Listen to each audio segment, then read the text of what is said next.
Hi, my name's Alice. I'm an educator at the Virginia Living Museum, and today we are going to be building a bug hotel for our backyard.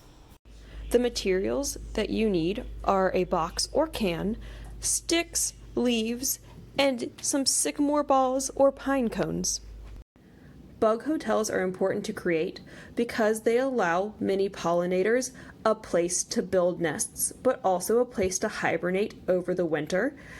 To create this bug hotel, I removed the paper from the can. Make sure that you watch out for any sharp parts of the can.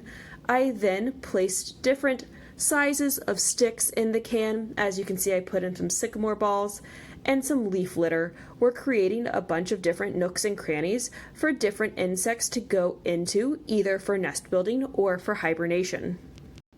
The larger your box or can is, the more natural materials that you are going to need.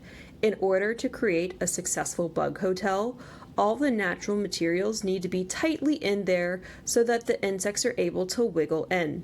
I am filling in this box with larger sticks and then filling it in with the other smaller materials throughout.